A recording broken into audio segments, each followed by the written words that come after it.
Hello aspirants, welcome to S&S Publications Current Affairs session.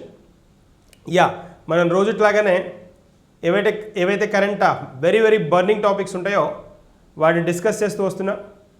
So దానిలో భాగంగా మనం ఈరోజు ఏవేవైతే బర్నింగ్ టాపిక్స్ ఉన్నాయో చాలా ఇంట్రెస్టింగ్ టాపిక్స్ కూడా ఉన్నాయి ఇవాళ, వాటి గురించి డిస్కస్ చేయబోతున్నాం. సో దాన్ని ఇంకా లేట్ చేయకుండా సెషన్ స్టార్ట్ చేస్తున్నాను. దెన్ ఇవి మన today topics. Atmanirbhar Bharat 3.0 burning one కదా ఇది. సో కంఫర్ట్గా ఖచ్చితంగా న్యూస్లో ఉంది కాబట్టి దీని గురించి ఫోకస్ చేయడానికి ఛాన్స్ ఉంటుంది. 1.0 2.0 అయ్యాయి కదా, ఇప్పుడు 3.0. దీని విషయాలు ఏంటి, దీనికి రిలేటెడ్గా ఉన్న కాన్సెప్ట్స్ ఏంటి, దీని ఇంపార్టెన్స్ ఏంటి అనేది తెలుసుకుందాం. దీని ప్రత్యేకత ఏంటి, ఎందుకు ఈ ఆత్మనిర్భర్ భారత్ అనే సిరీస్లో ఇలా ఇంట్రడ్యూస్ చేస్తున్నారు, దానికి రీజన్ ఏంటి, ఈ రిలేటెడ్ కాన్సెప్ట్స్ చూద్దాం. సెకండ్ వన్ వచ్చేటప్పటికి 17వ ఆసియన్ ఇండియా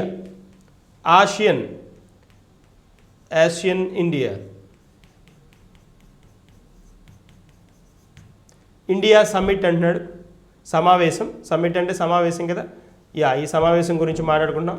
ఇప్పుడు ఇంకా అన్ని వర్చువల్ సమావేశాలే కదా, వర్చువల్ కాబట్టి ఎక్కడ జరిగిందని అనాల్సిన అవసరం లేదు. తర్వాత భారతదేశంలో సాంకేతిక మాంద్యం టెక్నికల్ రెసెషన్ అనమాట. దీని గురించి ఉన్న పాయింట్స్ ఏంటనేది డిస్కస్ చేద్దాం. సో ఇవి మన ఈరోజు టాపిక్స్, ఈరోజు మనం డిస్కస్ చేయబోతున్న టాపిక్స్. చలో then one by one discuss చేస్తూ వద్దాం. First and foremost one Atmanirbhar Bharat 3.0 అంతే కదా ఇవాళ మన concept, main concept Atmanirbhar Bharat 3.0. So దీనిలో మనం తెలుసుకోవాల్సిన అంశాలు ఏంటనేది చూద్దాం.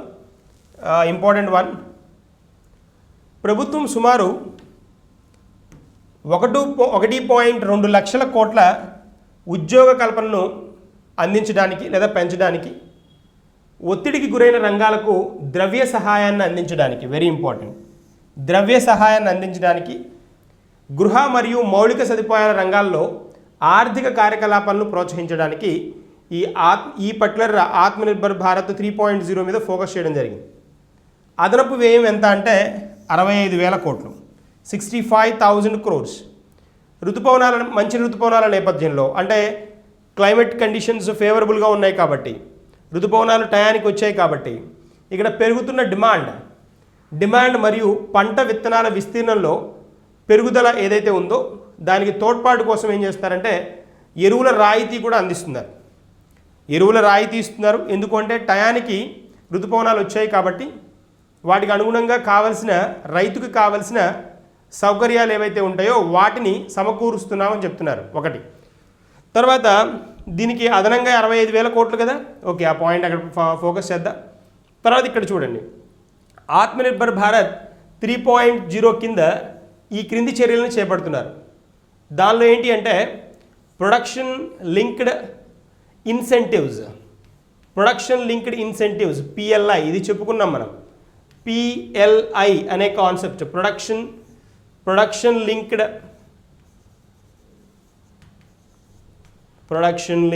ఇన్సెంటివ్స్, ఇదే కదా ప్రొడక్షన్ లింక్డ్ ఇన్సెంటివ్స్. ఈ పథకాన్ని మరో 10 రంగాలకు విస్తరించారు. ఈ పర్టికులర్ స్కీమ్ ద్వారా దీన్ని ఇంకొక 10 రంగాలకి విస్తరించడం జరిగింది. Very important one. అంటే ఏంటి అంటే ప్రొడక్షన్ లింక్డ్ ఇన్సెంటివ్స్ అంటే ఏంటి అంటే ఉత్పత్తి ఆధారంగా చేసుకొని అంటే దాన్ని బేస్ పాయింట్గా తీసుకొని ఈ రంగాలకు ప్రోత్సాహం ఇస్తారనమాట. ఎక్కువ ఉత్పత్తి ఉన్నవాటికి ఎక్కువ ప్రోత్సాహం, తక్కువ ఉన్నవాటికి తక్కువ. దానిలోనే ఉంది కదా meaning, production linked incentives, that's a point. So ఆ కాన్సెప్ట్ ఇది. సో ఇక్కడ ఈ PLI అనేది ఏదైతే ఉందో ప్రొడక్షన్ లింక్డ్ ఇన్సెంటివ్స్ అనే కాన్సెప్ట్ ఈ ఆత్మనిర్భర్ భారత్ 3.0లో ఒక భాగం కింద మనం చెప్పుకుంటున్నాం. That's a point.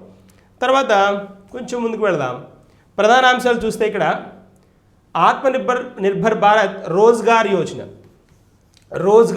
కదా, రోజ్గార్ యోజన అంతేనా. సో ఇక్కడ లక్ష్యం ఏంటి, ఈ కాన్సెప్ట్, ఈ పర్టికులర్ స్కీమ్ కూడా ఇంట్రడ్యూస్ చేశారు.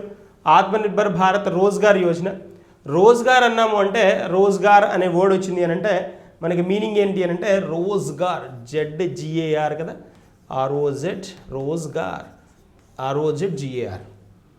దీని ముఖ్య ఉద్దేశం ఏంటి అని అంటే ఎంప్లాయ్మెంట్, ఉద్యోగాలు కల్పించడమే రోజ్గార్. రోజ్గార్ అనేది సంస్కృత పదం, దాని మీనింగ్ ఏంటి అంటే ఉద్యోగాలు కల్పించడం. That's a point.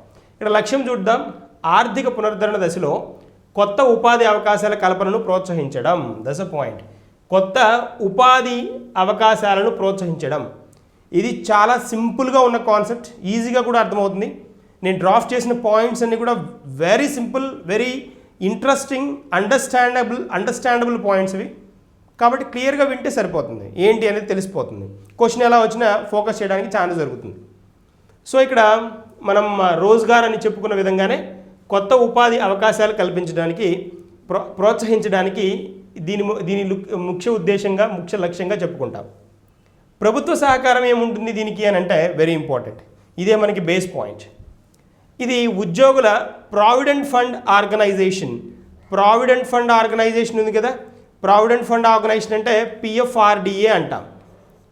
PFRDA ఇది పెన్షన్ ఫండ్. ఇది pension fund regulatory development authority. Provident fund అంటే EPFO అంటాం, ఎంప్లాయీ ప్రావిడెంట్ ఫండ్ ఆర్గనైజేషన్. ఇది ప్రావిడెంట్, ఇది పెన్షన్ ఫండ్. కన్ఫ్యూజ్ అవ్వకండి, మనం మాట్లాడుకుంటుంది దీని గురించి, ఇది కాదు. సో పెన్షన్ ఫండ్ కాదు, ప్రావిడెంట్ ఫండ్. ఉద్యోగుల ప్రావిడెంట్ ఫండ్ ఆర్గనైజేషన్ EPFO ఏదైతే ఉందో, EPFO కదా లో నమోదు చేసుకున్న సంస్థలకు, అంటే ఎంప్లాయీ ప్రావిడెంట్ ఫండ్ ఇవ్వడానికి, అంటే జనరల్గా ప్రావిడెంట్ ఫండ్ కాంట్రిబ్యూషన్ ఎలా ఉంటుంది అని అంటే ఎవరైతే ఉద్యోగస్తులుగా కంపెనీలో పనిచేస్తున్నారో వారికి కాంట్రిబ్యూషన్, ఎవరి కాంట్రిబ్యూషన్, ఎంప్లాయర్ కాంట్రిబ్యూషన్ ఉంటుంది, తర్వాత ఎంప్లాయీ కాంట్రిబ్యూషన్ ఉంటుంది. ఎంప్లాయర్ అంటే ఎవరైతే నియమించుకున్నారో వాళ్ళు ఎంప్లాయర్, ఎంప్లాయీ అంటే ఎవరైతే నియమింపబడ్డారో వాళ్ళు ఎంప్లాయీ. ఇప్పుడు ఎంప్లాయీ ఉన్నాడు అనుకోండి, ఎంప్లాయీ ఒక 12% కాంట్రిబ్యూషన్, ఎంప్లాయర్ ఒక 12% కాంట్రిబ్యూషన్, మొత్తం 24% కాంట్రిబ్యూషన్ ఈ ప్రావిడెంట్ ఫండ్ లాగా దాన్ని ఒకసారిగా ఇతనికి ఇవ్వడం జరుగుతుందన్నమాట. అది పాయింట్. సో అలా ఏదైతే ఈపీఎఫ్ఓ రిజిస్టర్ అవ్వాలి కంపెనీలు, అంటే మేము ఆ ప్రావిడెంట్ ఫండ్ ఇస్తాం ఎంప్లాయీస్ కానీ రిజిస్టర్ అయిన కంపెనీలు ఏవైతే ఉంటాయో వాటి గురించి మాట్లాడుతున్నాడు. అలాంటి సంస్థలకు కొత్త ఉద్యోగులను చేర్చుకోవడానికి ప్రావిడెంట్ ఫండ్ సహకారం రాయితీని అందిస్తోంది.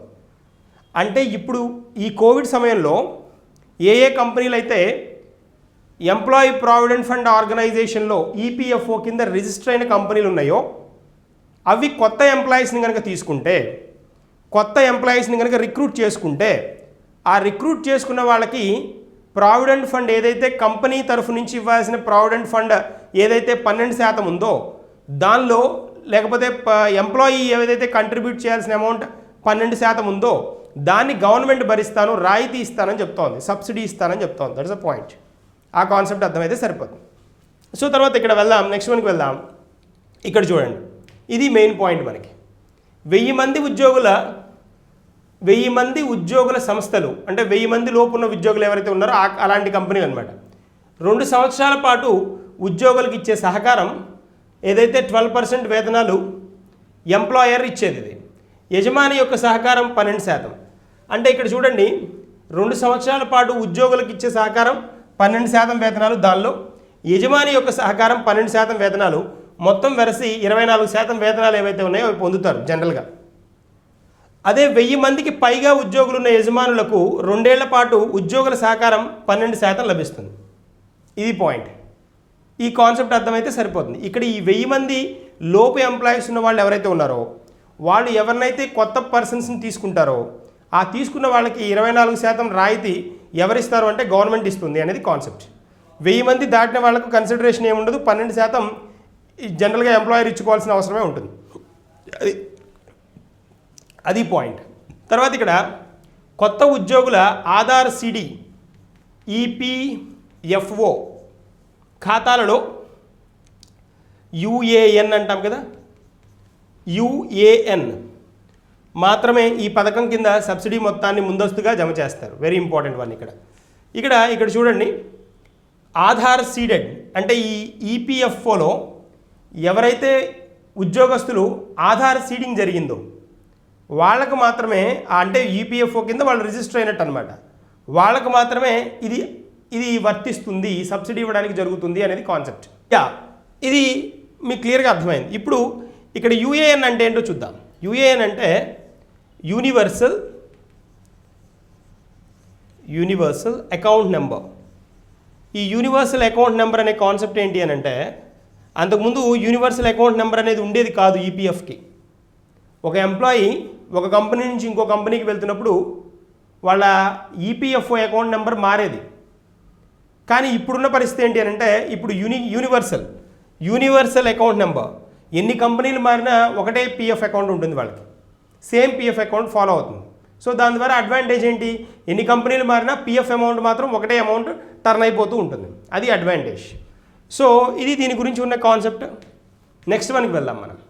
ఇక్కడ లబ్ధిదారులు ఏంటో చూద్దాం. ఈ పాయింట్ వెరీ ఇంపార్టెంట్. లబ్ధిదారులు ఎవరు అంటే, రిజిస్టర్డ్ సంస్థలలో నెలవారీ వేతనాలపై 15,000 రూపాయలు, 15,000 రూపాయల లోపు ఏవైతే తీసుకుంటున్న వాళ్ళు ఉన్నారో రిజిస్టర్డ్ కంపెనీస్లో వెరీ ఇంపార్టెంట్, రిజిస్టర్డ్ కంపెనీస్లో పనిచేస్తున్న వాళ్ళు ఎవరైతే ఉంటారో వాళ్ళు 15,000 రూపీస్ లోపు అమౌంట్ ఉన్న వాళ్ళు, వేతనాలు తీసుకుంటున్న వాళ్ళు ఎవరైతే ఉన్నారో వాళ్ళు దీనికి వర్తిస్తారు అని చెప్తున్నారు. మార్చి 1 నుంచి సెప్టెంబర్ 30 మధ్య ఉద్యోగం వదిలి అక్టోబర్ 1న లేదా తరువాత ఉద్యోగం చేస్తున్న వారు, ఇట్స్ వెరీ ఇంపార్టెంట్. కాల వ్యవధి ఎంత అంటే, ఈ పథకం 2020 అక్టోబర్ 1 నుంచి 2021 జూన్ 30 వరకు అమల్లో ఉంటుంది. ఇది అడిగి తీరుతాడు క్వశ్చన్, ఇది కన్ఫామ్ పాయింట్. ఈ వేతనం కూడా అడుగుతాడు, ఎంత వేతనం లోపు ఉండాలి అని అడుగుతాడు, దట్ ఈస్ 15,000. ఇక్కడ ఈ పర్టికులర్ పాయింట్ అడుగుతాడు, 2020 అక్టోబర్ 1 నుండి వెరీ ఇంపార్టెంట్ 2021 జూన్ 30 వరకు ఈలోపు మాత్రమే ఈ పథకం అమల్లో ఉంటుంది అనేది కాన్సెప్ట్, దాని కాల వ్యవధి అనమాట. That is about Atmanirbhar Bharat 3.0. ఇక్కడి నుంచి కన్ఫామ్గా క్వశ్చన్ వస్తుంది, ఎందుకంటే గవర్నమెంట్ ఫోకస్డ్ ప్రోగ్రామ్ కాబట్టి, గవర్నమెంట్ చాలా ఎక్కువ ఫోకస్ చేసిన ఎంటిటీ కాబట్టి. ఇక్కడ దీనిలోనే ఇంకొక పాయింట్ చూద్దాం.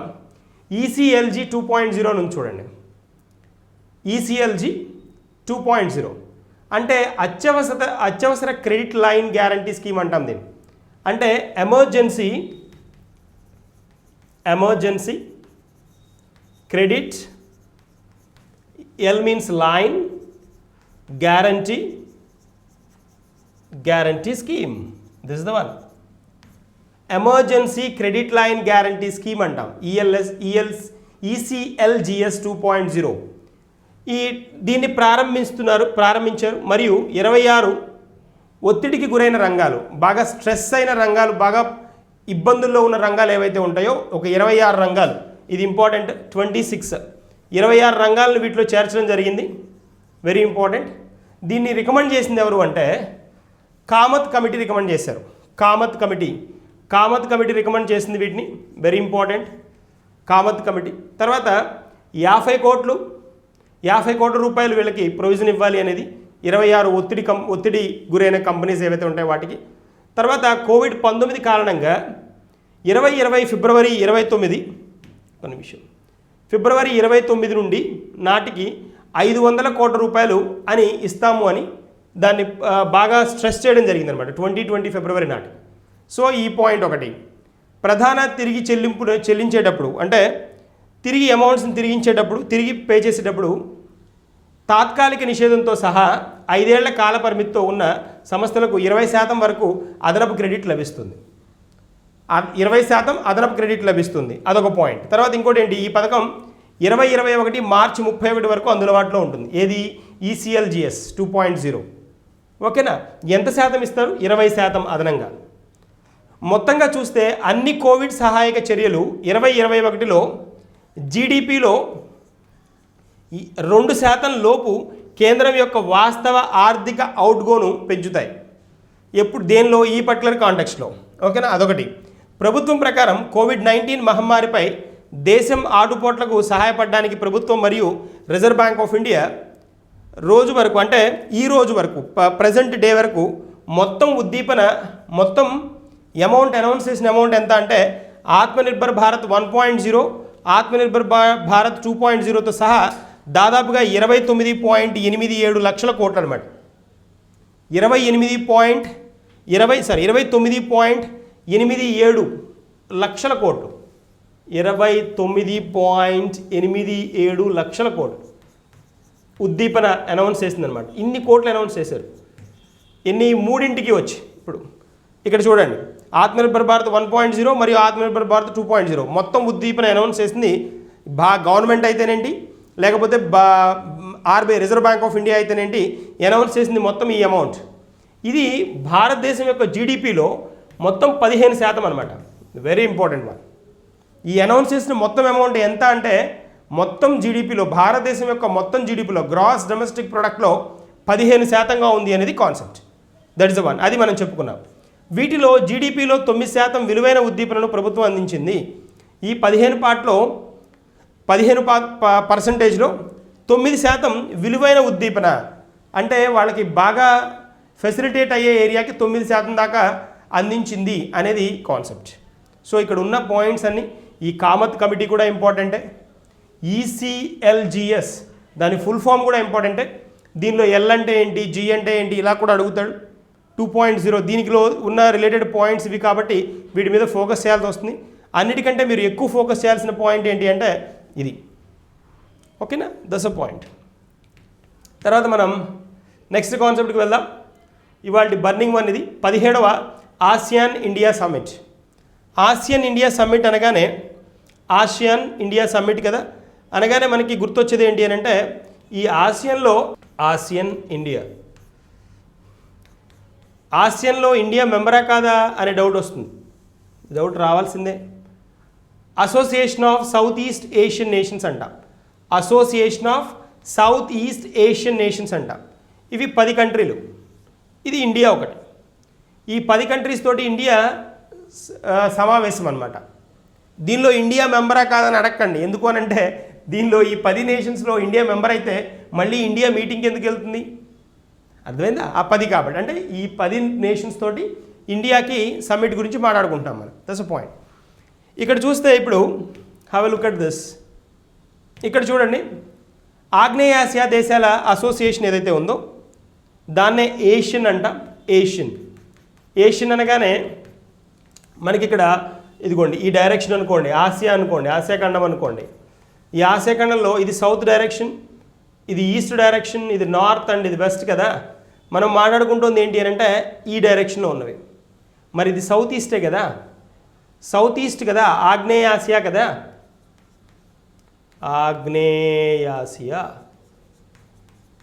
ఆగ్నేయాసియా అంటాం అంతే కదా. ఇది ఈశాన్యం కదా, ఇది వాయువ్యం కదా, ఇది నైరుతి కదా, ఇది ఆగ్నేయం కదా. మరి ఇక్కడ ఉన్నది ఆగ్నేయమే కదా. ఆగ్నేయాన్ని ఏమంటాం, సౌత్ ఈస్ట్ అంటాం కదా. South east association of south east ఈ గ్యాప్లో ఉన్న కంట్రీలు ఏషియన్ నేషన్స్, ఆసియా ఖండంలో ఉన్న దేశాలు అంటున్నాడు. అంటే ఇక్కడ మనకు ఏషియన్ కంట్రీస్ అంటే ఇవన్నమాట, ఈ డైరెక్షన్లో ఉన్న నేషన్స్ అనమాట. ఇప్పుడు చూద్దాం, ఇటీవల ఆగ్నేయాసియా దేశాల అసోసియేషన్ ఆసియన్ యొక్క ప్రస్తుత చైర్ వియత్నాం ఆహ్వానంపై భారతదేశం 16వ ఆసియన్ ఇండియా వర్చువల్ సమ్మిట్లో పాల్గొన్నది. ఇక పాయింట్.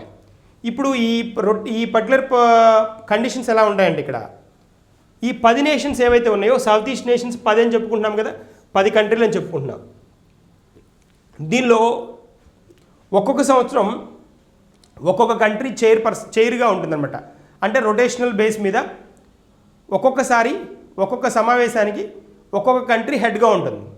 ఇప్పుడు ఈ 17వ సమితికి హెడ్ ఎవరు అంటే వియత్నాం అనమాట. వియత్నాం హెడ్ అనమాట. వియత్నాం అంటాం కదా, వియత్నాం ఇదనమాట ఇప్పుడు చైర్. ఈ వియత్నాం ఆహ్వానం మీదకు ఈ 17వ ఆసియన్ సమ్మిట్కి ఇండియా వెళ్ళడం జరిగింది. ఇండియా అటెండ్ అవ్వడం జరిగింది. That's a point. So COVID-19 మహమ్మారి ప్రేరేపించిన ఆర్థిక సంక్షోభం నుండి బయటపడడానికి ఎలా బయటపడాలి, మార్గాలు ఏంటి, వీటి గురించి మార్గాలను అన్వేషించడంలో ఈ పర్టికులర్ సమావేశానికి ప్రత్యేక ప్రాధాన్యత ఉందన్నమాట. అంటే ఇవన్నీ కలిసి మనం ఇప్పుడు నైబర్హుడ్ పాలసీ అంటాం కదా, నైబర్ ఫస్ట్ అంటాం. మరి ఇవన్నీ మనకి నైబర్ కంట్రీసే. ఇండియా ఇక్కడెక్కడ ఉంటుంది కదా, ఇండియా ఇక్కడ ఉందనుకోండి, మరి ఇవన్నీ మనకి నైబర్ కంట్రీసే కదా.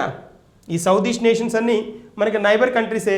సౌత్ ఈస్ట్ నేషన్స్లో బాగా మనకి ఇండియాతో రిలేషన్ ఉన్న కంట్రీస్లో, బాగా స్ట్రాంగ్ రిలేషన్ ఉన్న కంట్రీస్లో చూడండి మీరు, మయన్మార్ బాగా వింటుంటాం, మయన్మార్, మలేషియా, సింగపూర్ వింటాం, సింగపూర్, థాయిలాండ్ అని విన్నాం కదా, చాలాసార్లు వింటాం. తర్వాత లాఓస్, బ్రూనే కూడా ఉంది కదా. తర్వాత ఇంకా ఏమున్నాయి, Cambodia, Philippines, Vietnam and Indonesia. ఈ 10 నేషన్సే ఉన్నాయి. ఈ 10 నేషన్స్ మెంబర్స్ అనమాట. ఇప్పుడు చైర్ ఎవరి పొజిషన్లో ఉంది, చైర్ ఎవరి దగ్గర ఉంది, ఎవరి పొజిషన్లో ఉన్నారు అంటే వియత్నాం దగ్గర ఉంది అనమాట. దీనికి హెడ్ ఎవరు అంటే ఈ 17వ సమ్మిట్కి వియత్నాం. సో ఇండియా మెంబర్గా ఉండదు ఇక్కడ. ఎందుకు అని అంటే ఇవి south east Asian nations, Asia ఖండంలో సౌత్ ఈస్ట్ డైరెక్షన్లో ఉన్న కంట్రీలు. ఇండియా ఇక్కడ సౌత్ డైరెక్షన్లో ఉంటుంది కదా, కాబట్టి దీనిలో మెంబర్షిప్ లేదు ఇండియాకి. ఆ పాయింట్ గుర్తుంచుకుంటే సరిపోతుంది. సో ఇప్పుడు ఈ సమావేశంలో ముఖ్యం, ఈ మధ్య జరిగిన మీకు సమావేశాలు ఏవైనా చూడండి, 2020లో జరిగిన సమావేశాలు దాదాపుగా వాటిలో చర్చించిన అంశం ఏంటి అని అంటే, ఇప్పుడు ప్రజెంట్ ఉన్న ఆర్థిక సంక్షోభం నుంచి కోవిడ్-19 వల్ల ఏదైతే ప్రపంచం మొత్తం ఇబ్బందికరమైన పరిస్థితిలో ఉందో దాని నుంచి బయటపడడానికి ఎలాంటి అవకాశాలని మనం తీసుకోవాలి, అందజేసుకోవాలి అనే పాయింట్ని, ఎలా ఒకరికొకరు హెల్ప్ చేసుకోవాలి, ఇలాంటి కాన్సెప్ట్సే ఎక్కువ మాట్లాడుతున్నారు. అది పాయింట్. సో అందులో మనకి ఇది నైబర్హుడ్ కదా, లుక్ ఈస్ట్ కదా, నైబర్హుడ్ 1 దగ్గరలోది కదా మనకి. కాబట్టి ఈ నేషన్స్ తోటి ఇండియా రిలేషన్ చాలా స్పెషల్ అని కూడా చెప్పాలి. ఆల్మోస్ట్ అన్ని నేషన్స్ మనకి ఫేవర్గా ఉన్న నేషన్సే, ఎక్సెప్ట్ 1 or 2 చిన్న కంట్రీస్ తప్ప, కొన్ని తప్ప ఆల్మోస్ట్ అన్ని ఇండియాకి ఫేవర్గా ఉన్న నేషన్సే. సో చూద్దాం ఇప్పుడు ఇంకొన్ని ప్రధాన అంశాలు చూద్దాం ఇక్కడ. దీనికి సంబంధించి ఆసియన్ కేంద్రీకరణ అంటున్నాం. భారతదేశం యొక్క తూర్పు విధానం లుక్ ఈస్ట్ పాలసీ అంటాం, లేదా ఈస్ట్ పాలసీ అంటాం. లడక్ స్టాండ్ ఆఫ్తో సహా చైనా దూకుడు కదలికల నేపథ్యంలో భారతదేశం ఆసియాన్ను భారతదేశం యొక్క తూర్పు విధానానికి మధ్యలో ఉంచి ఈ ప్రాంతంలో భద్రత మరియు వృద్ధికి సమైక్యతను పెంపొందించేందుకు ప్రతిస్పందించే పద్ధతులను గురించి ఆలోచిస్తుందన్నమాట. అంటే ఇక్కడ ఏంటి అని అంటే ఓవరాల్గా చైనా ఇప్పుడు వీళ్ళందరికీ ఒకే కామన్ శత్రువు ఎవరు అంటే చైనా. ఇప్పుడు ఇక్కడ ఉన్న నేషన్స్కి, చాలా నేషన్స్కి కామన్ శత్రువు ఎవరు అంటే చైనా అనమాట. ఇప్పుడు ఈ చైనాని కంట్రోల్ చేయాలి అని అంటే, చైనాని బాగా కంట్రోల్ చేయాలి అని అంటే ఇండియాకి ఇక్కడ ఉన్న పార్ట్లో సౌత్ నేషన్స్ సపోర్ట్ చేయాలి, సౌత్ ఈస్ట్ నేషన్స్ సపోర్ట్ చేయాలి. చైనా ఎక్కడ ఉంటుంది, ఈస్ట్లో కదా, ఇక్కడ ఉంటుంది చైనా ఉండేది ఇక్కడ కదా. సో ఈ నేషన్స్ అన్నిటి సపోర్ట్ కావాలి కదా మనకి, ఈ నేషన్స్ అన్ని సపోర్ట్ కావాలి కదా. అందుకని సౌత్ ఈస్ట్ నేషన్స్ని ఇండియా ఆ నేషన్స్కి కావాల్సిన సపోర్ట్ చేస్తూ మనకి కావాల్సిన సపోర్ట్ కూడా మనం వాటి నుంచి తీసుకుంటున్నాం. That's very important. సో తర్వాత ఇక్కడ ఇంకొక పాయింట్ చూద్దాం, ప్రాంతీయ సమగ్ర ఆర్థిక భాగస్వామ్యం అంటున్నాం. అంటే ఇక్కడ ఇదొక రిలేటెడ్ వన్ అనమాట. ఆర్సీఈపీ అంటాం దీన్ని, RCEP, regional comprehensive economic partnership అంటాం. Comprehensive economic partnership, this is the one. దాన్నే తెలుగులో ప్రాంతీయ సమగ్ర ఆర్థిక భాగస్వామ్యం అంటాం. దీన్నే ఆర్సీఈపీగా మనం పిలుస్తాం. ఈ ఆర్సీఈపీ నుంచి భారతదేశం చాలా రీసెంట్గా బయటకు వచ్చేయడం జరిగిందనమాట. ఈ బయటికి రావడం వల్ల ఇబ్బంది పడుతున్న దేశాల్లో ఇప్పుడు మనం చెప్పుకుంటున్న ఆసియన్ కంట్రీలు కూడా ఉన్నాయి. దాన్ని ఇండియాని ఎట్లాగైనా దీనిలో మళ్ళీ మెంబర్గా జాయిన్ చేయాలి అని ఈ పర్టికులర్ కంట్రీస్ అన్ని బాగా ఇండియాకి కావాల్సిన సపోర్ట్ ఏదైతే ఉందో దాన్ని చేయడానికి మేము రెడీగా ఉన్నామని చెప్తున్నాయి. That is a context. ఇక్కడ కొన్ని చూద్దాం. 2019లో 15 దేశాల ఆర్సీఈపీ ఒప్పందం నుంచి భారతదేశం నిష్క్రమించింది. దీన్ని నిష్క్రమించడానికి రీజన్ ఏంటో నేను సింపుల్గా చెప్పేస్తాను, ఎందుకంటే ఇది చాలా పెద్ద కాన్సెప్ట్. మనం సింపుల్గా చెప్పుకుందాం, మనకు అవసరమైంది ఎంతో అంత చెప్పుకుందాం. దీని నుంచి బయటికి రావడానికి రీజన్ ఏంటి అని అంటే, ఇక్కడున్న కంట్రీస్ ఏవైతే ఉన్నాయో అవి భారతదేశం నుంచి బెనిఫిట్ పొందుతున్నాయి. కానీ ఈ గ్రూప్లో ఈ 15 మెంబర్ నేషన్స్ ఏవైతే ఉన్నాయో, 15 మెంబర్ నేషన్స్ దేనిలో, ఆర్సీఈపీలో. ఆర్సీఈపీ గురించి మనం మాట్లాడుకుంటున్నాం ఇప్పుడు, ఓకేనా. ఏషియన్ ఇండియా సమ్మిట్లోనే ఈ కాన్సెప్ట్ గురించి మాట్లాడుకుంటున్నాం. రావడానికి రీజన్ ఏంటి అని అంటే అన్ని కంట్రీస్ బెనిఫిట్ అవుతున్నాయి మన వల్ల, కానీ వాటి నుంచి మనకు వస్తున్న ఉపయోగం లేకుండా పోతుంది. దానికని ఇండియా ఏం డెసిషన్ తీసుకుంది అని అంటే బాబు నేను బయటకు వచ్చేస్తున్నాను అని ఆర్సీఈపీ నుంచి బయటకు వచ్చేసింది. చైనా, ఆస్ట్రేలియా, దక్షిణ కొరియా, జపాన్ మరియు ఆసియా సభ్యుల మధ్య 2020 నవంబర్ 15న ఈ స్వేచ్ఛా వాణిజ్య ఒప్పందం కుదిరింది. నవంబర్ 15న ఒప్పందం కుదుర్చుకోనుంది. సో 2020 నవంబర్ 15న అంటే మనకి ఇంకా 2 డేస్లో ఈ పర్టికులర్ ఒప్పందం జరగబోతోంది. ఏ కంట్రీస్ మధ్య? China, Australia, south Korea, Japan, ఈ 4 ప్లస్ ఆసియన్ సభ్యులు. ఆసియన్ సభ్యులు ఎన్ని? 10 కదా. ఏషియన్ సభ్యులు 10 కదా, ఇప్పుడే చెప్పుకున్నాం కదా, ASEAN ఏషియన్ సభ్యులు 10. ఈ 10తో పాటు ఎవరెవరు ఉన్నారు? China, Australia, south Korea, Japan, ఇవి 14. ఇండియా 15. మొత్తం 15 నేషన్స్ సరిపోయా, 15 నేషన్స్ అనుకున్నాం కదా. దట్ ఈస్ అ పాయింట్ అనమాట. ఏదేమైనా ఆర్సీఈపీని స్వీకరించిన తర్వాత ఆర్సీఈపీ దేశాల మధ్య వాణిజ్యం ప్రాముఖ్యతను సంతరించుకుంటుంది. ఏదైతే ఆర్సీఈపీ నుంచి ఇండియా బయటకు వచ్చిందో ఈ నవంబర్ 15న జరగబోతున్న ఈ సభ్యులు ఆర్సీఈపీ సభ్యుల ఒప్పందం తోటి ఇండియా ఏమవుతుందంటే మెంబర్గా జాయిన్ అయింది అనుకోండి. ఇది ఇంకా ఇప్పుడు ఈ వీటి మధ్య ఏదైతే సహాయ సహకారాలు ఫ్యూచర్లో జరుగుతాయో, ఏదైతే ఒప్పందాలు జరుగుతాయో అవి అధిక ప్రాముఖ్యతను సంతరించుకున్నాయి అనేది కాన్సెప్ట్. ఓకేనా? తర్వాత ఇక్కడ ఇంకొక పాయింట్ చూద్దాం, వెరీ ఇంపార్టెంట్ వన్. ఈ ఏషియన్ హైలైట్ చేసిన భారతదేశం యొక్క ప్రాముఖ్యత ఏంటి అంటే ఒక పాయింట్ ఉంది చూడండి. ఆ ఏషియన్ ఎప్పుడు ఇండియా గురించి చాలా గొప్పగా చెప్తూ ఉంటుంది. ఏంటి అని అంటే ఈ ప్రాంతంలో శాంతి మరియు స్థిరత్వాన్ని ప్రోత్సహించడం మరియు ఆసియన్ కేంద్రానికి భారతదేశం యొక్క మద్దతు. ఈ ఏషియన్ కంట్రీస్ తోటి ఇందాకే మీకు చెప్పాను, ఏషియన్ కంట్రీస్ తోటి దాదాపుగా అన్ని నేషన్స్ తోటి ఇండియాకు ఉన్న ఏదైతే మంచి రిలేషన్ ఉందో ఆ రిలేషన్ని పోగొట్టుకోకూడదు. అందుకని మీరు ఆర్సీఈపీలో చేరండి అని ఈ 10 కంట్రీలు ఇండియాని అడగడం జరుగుతోంది. 10 కంట్రీలు ఫేవరే, బాగానే ఉంది. కానీ ఇక్కడ చైనా ఉంది, ఆస్ట్రేలియా ఇండియాకి ఫేవరే, దక్షిణ కొరియా ఇండియాకి ఫేవరే, జపాన్ ఇండియాకి ఫేవరే. కానీ ఇక్కడ ఈ ఒక్క నేషన్ తోటి ఇబ్బంది వస్తుంది. ఇలాంటి సమ్మిట్లో ఇండియా నుంచి బెనిఫిట్ అవుతుంది చైనా. తర్వాత ఏం చేస్తుంది? బోర్డర్లో వెళ్ళేసి పాకిస్తాన్తో కలిసి గొడవ చేసేస్తోంది ఇండియా మీద అనమాట. ఇలాంటి వాటిని ఇండియా తట్టుకోలేక బాబు నేను ఆ గ్రూప్లో మెంబర్గా ఉండను అని నిక్కచ్చిగా చెప్పేసేసింది, బయటకు వచ్చింది. ఇప్పుడు ఇవన్నీ మళ్ళీ కలిసి ఈ ఏషియన్ కంట్రీలన్నీ కలిసి ఇండియాని ఆర్సీఈపీ గ్రూప్లో జాయిన్ చేయడానికి తీసుకువెళ్తున్నాయి. That's a point.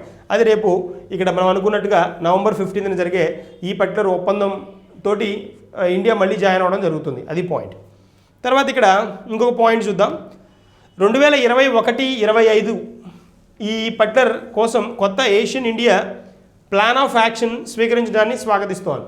ఈ పర్టికులర్ రోజునే ఏదైతే ఇండియా మెంబర్గా జాయిన్ అయ్యి 2021 నుంచి 2025 వరకు కొత్త ప్లాన్ ఆఫ్ యాక్షన్ తోటి ముందుకు వెళ్ళే అవకాశం కనిపిస్తోంది. ఇప్పుడు చాలా దేశాలు మీరు ఇప్పుడు అబ్జర్వ్ చేస్తే రష్యా చూస్తే చైనాకి ఇండియాకి గొడవ వద్దు, ఇద్దరు కలిసి గ్రూపులో ఉండడం చెప్తోంది. ఎందుకు? ఎస్సీఓ అని చెప్పుకున్నాం మనం, ఎస్సీఓ అని, షాంఘై కోఆపరేషన్ ఆర్గనైజేషన్ అని. ఈ షాంఘై కోఆపరేషన్ ఆర్గనైజేషన్లో చైనా ఉంది, రష్యా కూడా ఉంది. ఏషియన్ పార్ట్లో చైనా ఉంది, రష్యా లేదు. ఇక్కడ ఏం చెప్తున్నారంటే బాబు చాలా మీరు పక్కపక్క నేషన్స్, నైబర్హుడ్ ఉంటుంది, మీకు నైబర్హుడ్ ఉంటుంది, బ్రదర్హుడ్ ఉండాలి, సౌభ్రాతృత్వం అంటాం. పక్క వాళ్ళని మనం సోదరభావంతో చూడాలి. పక్క దేశాలు మీరు పక్కపక్కన ఉండే దేశాలు మీరు కొట్లాడుకోవడం వల్ల పెద్ద ఉపయోగపడేది ఏం లేదు, ఎవరు బెనిఫిట్ అవ్వరు.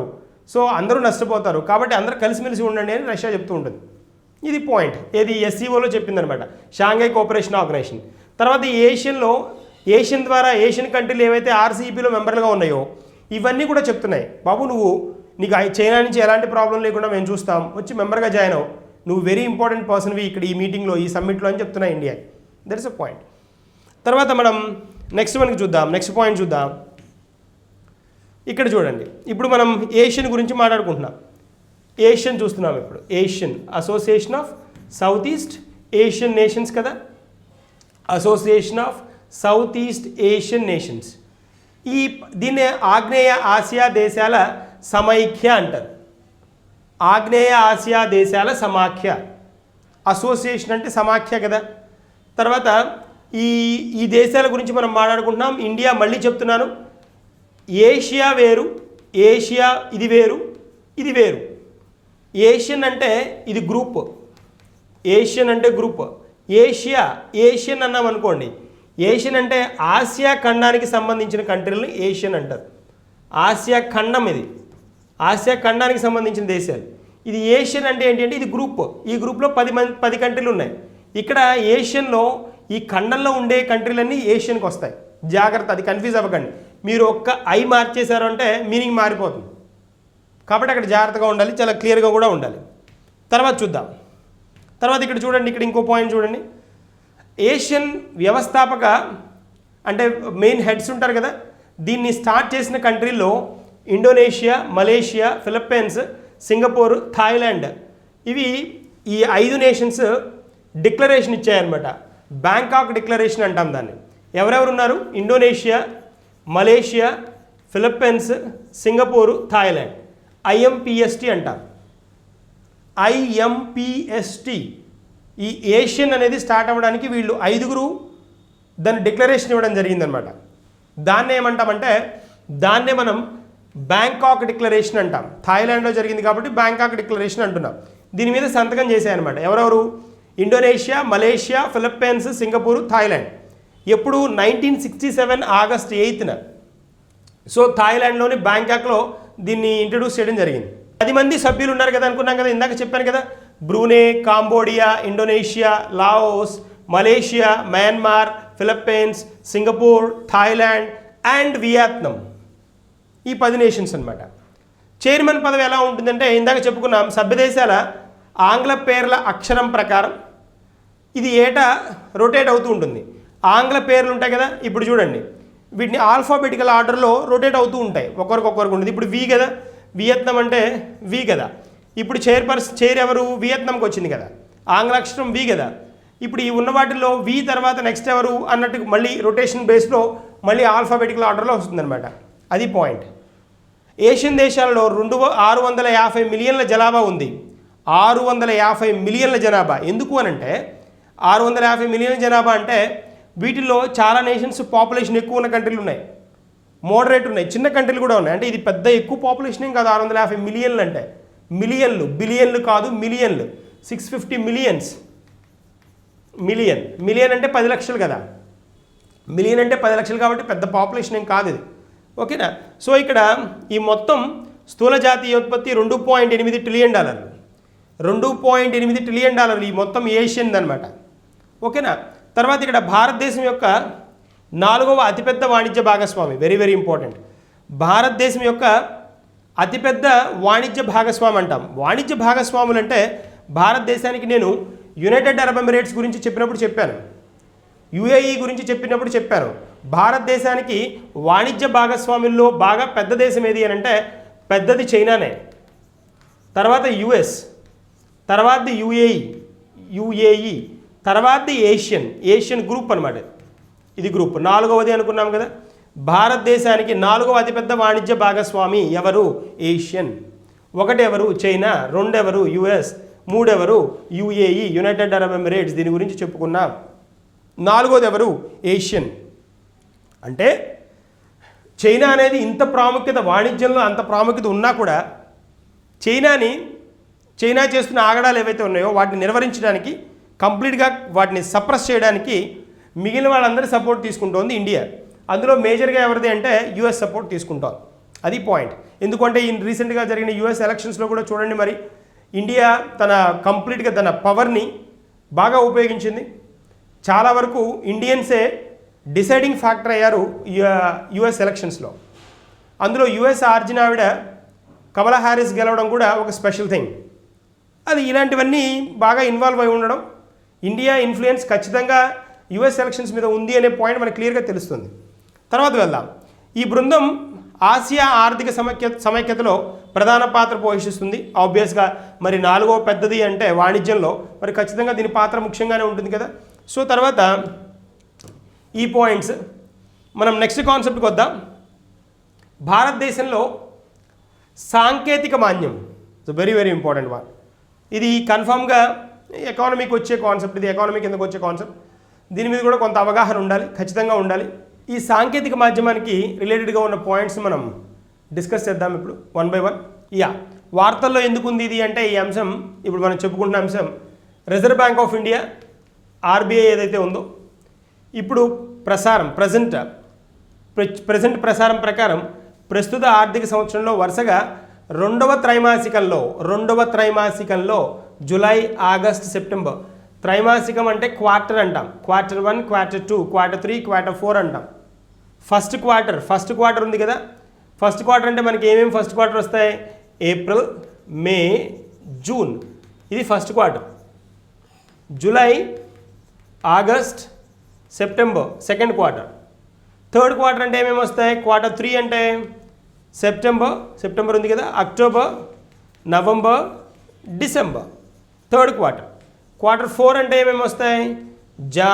John, Feb, March. ఈ 4 క్వార్టర్స్ అయిపోతాయి. అంటే ఒక ఫినాన్షియల్ ఇయర్ని ఒక ఆర్థిక సంవత్సరాన్ని 4 క్వార్టర్లుగా విభజిస్తారనమాట. ఇప్పుడు మనం మాట్లాడుకుంటుంది 2020-21 కదా. ఈ ఫినాన్షియల్ ఇయర్లో 1-2 క్వార్టర్లో ఇండియా ఎలాంటి ఆర్థిక వ్యవస్థగా చెక్ చేయడం జరిగిందో చెప్తుంది రిజర్వ్ బ్యాంక్ ఆఫ్ ఇండియా. అది ఏంటి అని అంటే ఇప్పుడు ఈ జూలై, ఆగస్ట్, సెప్టెంబర్ అనేది ఎన్నో క్వార్టర్, ఎన్నో త్రైమాసికం? రెండవది అనమాట.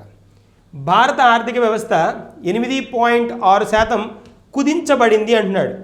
8.6%, 8.6% కుదించబడింది అన్నాడు. కుదించబడడం అంటే బాబు -8.6 అని. ఫస్ట్ క్వార్టర్కి వచ్చేటప్పటికి అది ఇంకా ఘోరంగా ఉంది, దాదాపుగా 23.9% ఉంది. అది మైనస్. ఇది ఫస్ట్ క్వార్టర్లో, ఇది సెకండ్ క్వార్టర్లో. That's a point. అప్రాక్సిమేట్గా అనమాట, ఇది అప్రాక్సిమేట్గా దాదాపుగా ఉరామరిగ్గా.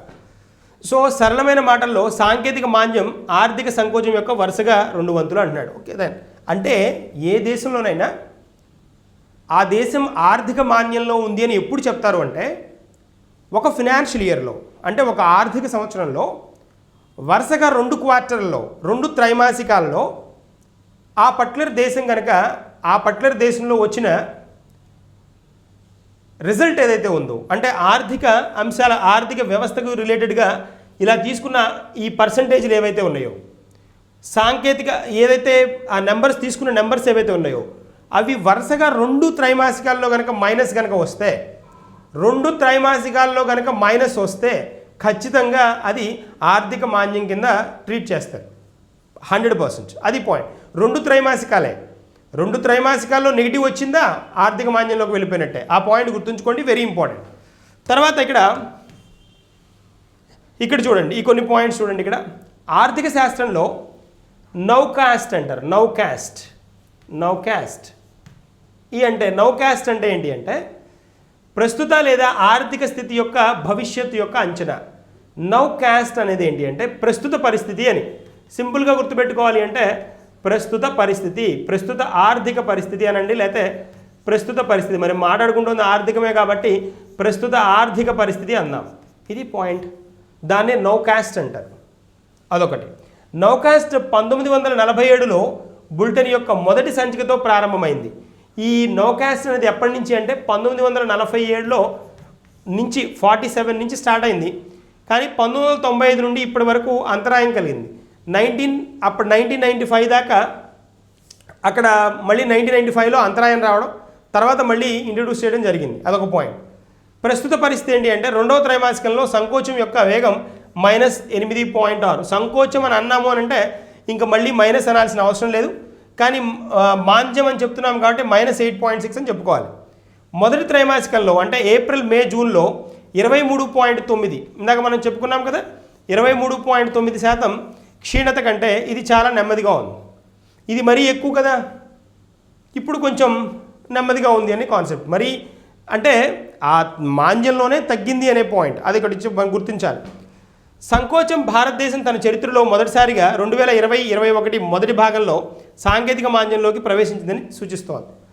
అంటే ఇప్పటివరకు మనకి ఇండిపెండెన్స్ వచ్చిన తర్వాత సాంకేతిక మాంద్యం టెక్నాలజికల్గా ఈ పర్టికులర్ రెసిషన్ రావడం జరిగింది అనేది కాన్సెప్ట్ చెప్తున్నారు. ఎప్పుడు 2020-21లో మొదటి భాగంలో అని. మొదటి భాగంలో అంటే మొదటి త్రైమాసికంలో, ఫస్ట్ క్వార్టర్లో అని దట్స్ అ మీనింగ్. తర్వాత ఇక్కడ ఇంకొన్ని పాయింట్స్ చూద్దాం. Very very important. ఇక్కడ నుంచి క్వశ్చన్ వస్తే మీరు క్వశ్చన్ వచ్చినా కూడా ఆశ్చర్యపడాల్సిన అవసరం లేదనమాట. Very important one. ముఖ్య ఆర్థిక పదాలు ఇవి, మనం బాగా ఫ్రీక్వెంట్గా వినే పదాలు. స్థూల జాతీయోత్పత్తి అనేది ఒక దేశం యొక్క భౌగోళిక సరిహద్దుల్లో ఉత్పత్తి చేయబడిన వస్తువులు మరియు సేవల యొక్క తుది విలువ. సాధారణంగా ఒక సంవత్సరంలో కొలుస్తారు. ఇది అందరికీ తెలిసిందే. జీడిపి అంటాం కదా, గ్రాస్ డొమెస్టిక్ ప్రొడక్ట్ అంట. With in the boundaries of the nation, within the boundaries of the nation, whatever produced based on the production and the services వస్తువులు సేవలు రెండు అనమాట. వస్తువులు సేవలు ఈ రెండింటిని గుణించగా వచ్చిందే క్యాలిక్యులేట్ చేయగా వచ్చిందే జీడిపి. గ్రాస్ అంటే టోటల్, డొమెస్టిక్ అంటే within the boundaries of the nation, product అంటే on produced goods and services, that is GDP. తర్వాత ఇప్పుడు మనం ఈ పాయింట్కి వద్దాం. ఇది ఇంపార్టెంట్ వన్. రెసిషన్ దశ అంటున్నాం. సాధారణంగా జీడిపి చేత కొలవబడిన వస్తువులు మరియు సేవల మొత్తం ఉత్పత్తి ఒక త్రైమాసికం నుండి మరొక దానికి తగ్గినప్పుడు, అంటే ఒక Q1 నుంచి Q2కి వచ్చేటప్పటికి తగ్గింది అనుకోండి, అంతే కదా. ఒక త్రైమాసికం నుంచి ఇంకొక త్రైమాసికంకి తగ్గింది అనుకోండి, దాన్ని ఏమంటారు అంటే రెసిషన్ దశ అంటారు. రెసిషన్ దశ. దాన్ని మనం ఇప్పుడు మాంద్యం కూడా అదే. ఇప్పుడు చూడండి, రెసిషన్ అంటున్నాం కదా, రెసిషన్. ఇది మాంద్యంకి ఇంకొక పేరు కూడా ఉంది, డిప్రెషన్ అని అంటారు. తెలుగులో అయితే రెండు మాంద్యమే అంటాం, ఇంగ్లీష్లో మనం ఒకదాని రెసిషన్ అని ఇంకో దాని డిప్రెషన్ అని మాట్లాడతాం. అంటే డేంజర్ జోన్లు అనమాట ఇవి. ఈ రెసిషన్ దశ Q1 నుంచి క్వార్టర్కి వచ్చిన చేంజ్. సాధారణంగా జీడిపి చేత కొలవబడిన వస్తువులు మరియు సేవల మొత్తం ఉత్పత్తి ఒక త్రైమాసిక నుండి మరొక త్రైమాసికానికి తగ్గినప్పుడు, ఒక క్వార్టర్ నుంచి ఇంకో క్వార్టర్కి తగ్గినప్పుడు దాన్ని రెసిషన్ అంటాం. ఇందాక మనం చెప్పుకున్నాం కదా. బిజినెస్ సైకిల్ అంటే ఏంటి అంటే, బిజినెస్ సైకిల్ అనేది ఇంకొక పదం, ఇదొక పదం. ఇది ఆర్థిక కార్యకలాపాల యొక్క విస్తృత కొలతలలో సమిష్టి చక్రీయ పెరుగుదలలు మరియు తగ్గుదలలు.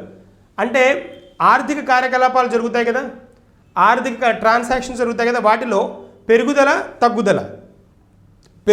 తగ్గుదలను చూపించేది సైకిల్, బిజినెస్ సైకిల్ అంటాం.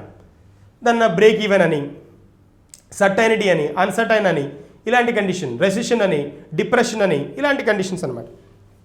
తర్వాత మాంద్యం అంటే చూద్దాం, రెసిషన్ అంటే చూద్దాం.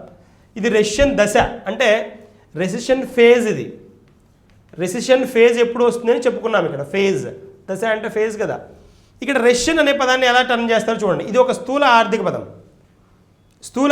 ఇది చాలా కాలం పాటు మందగమనంలో లేదా మందగించడం లేదా ఆర్థిక కార్యకలాపాలలో భారీ సంకోచాన్ని సూచించడం. రెసిషన్ అనే పదం ఎప్పుడు అంటే ఆర్థిక కార్యకలాపాల్లో బాగా ఎక్కువగా కనుక సంకోచం కనుక వస్తే దాన్ని రెసిషన్ అంటాం. ఇప్పుడు మనం మాట్లాడుతోంది ఈ పదమే.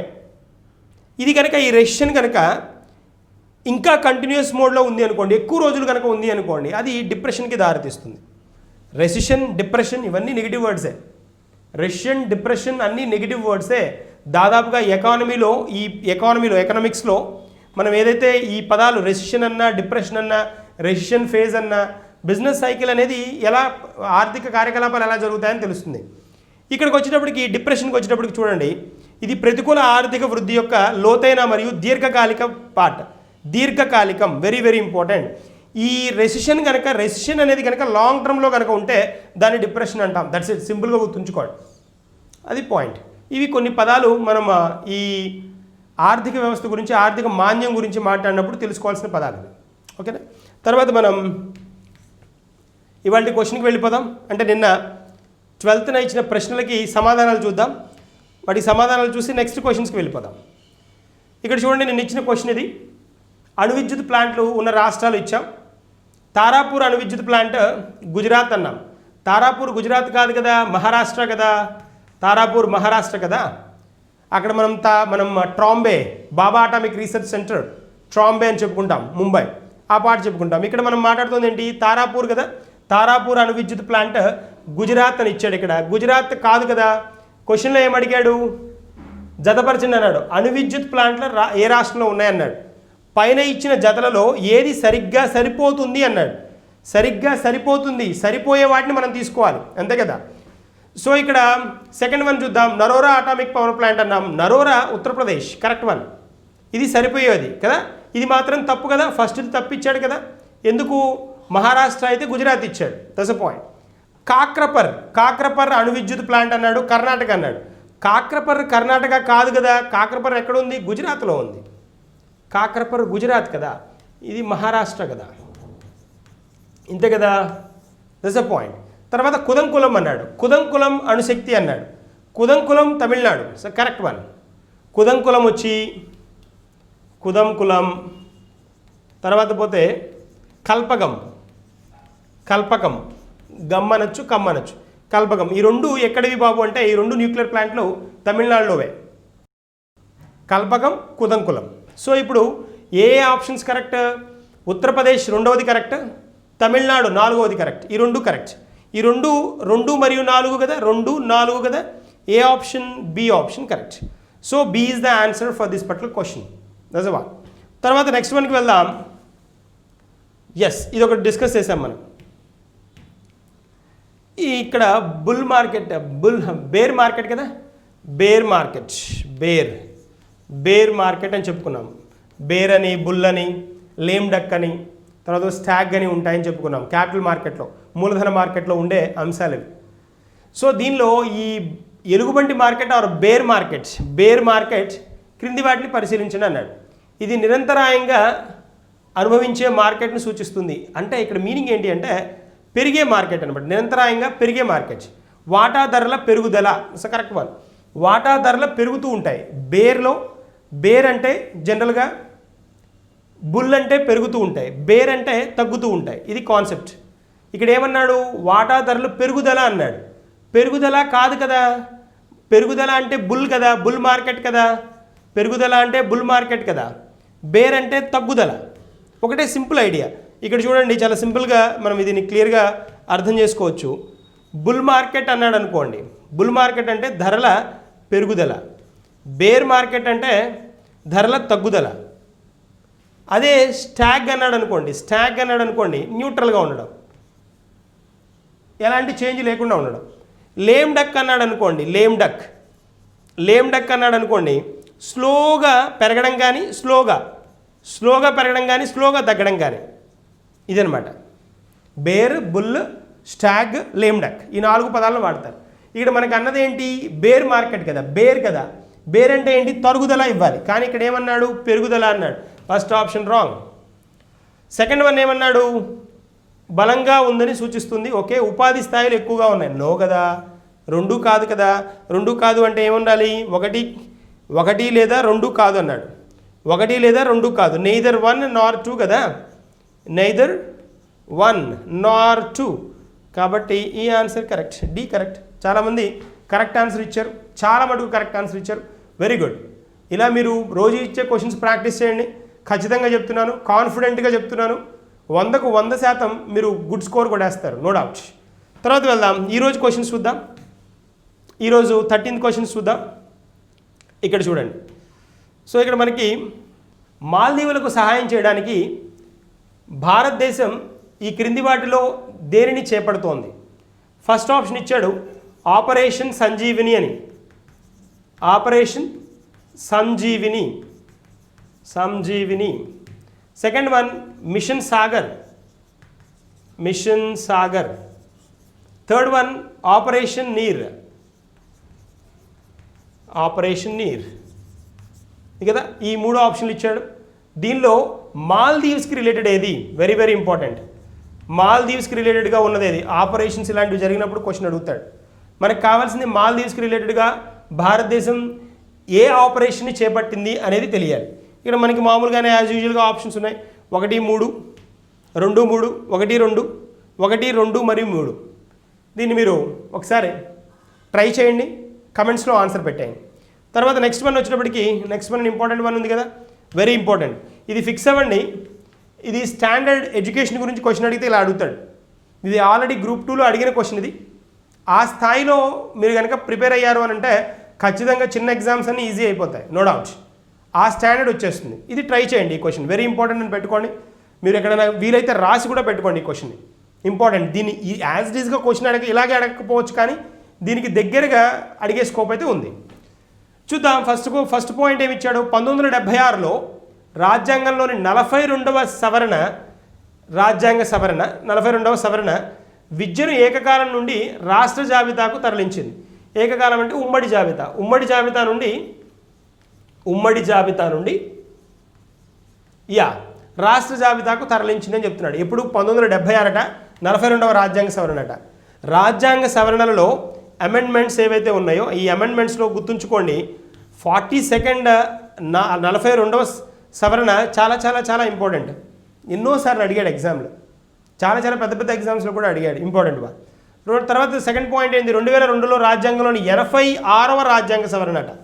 86 కదా, 86వ రాజ్యాంగ సవరణ ఆర్టికల్ 21A కింద విద్యను అమలు చేయగల హక్కుగా మార్చింది.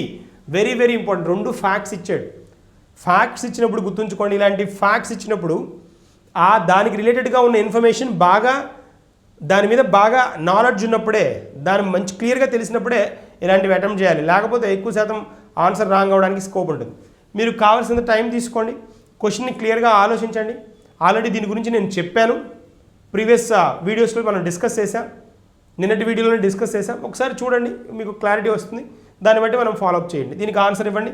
సేమ్ మనం అనుకున్నలాగే రోజుట్లాగానే 1 అని క్వశ్చన్ నెంబర్ ఇవ్వడం, ఆన్సర్ వేయడం, 2 question number answer.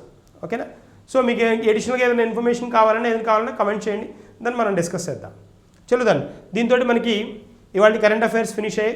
Objective questions కూడా మనం తీసుకున్నాం. రేపటి సెషన్లో ఇంకొన్ని కాన్సెప్ట్స్ తోటి అడ్వాన్స్డ్ కరెంట్ అఫైర్స్ తోటి కలుద్దాం. Thank you and good day.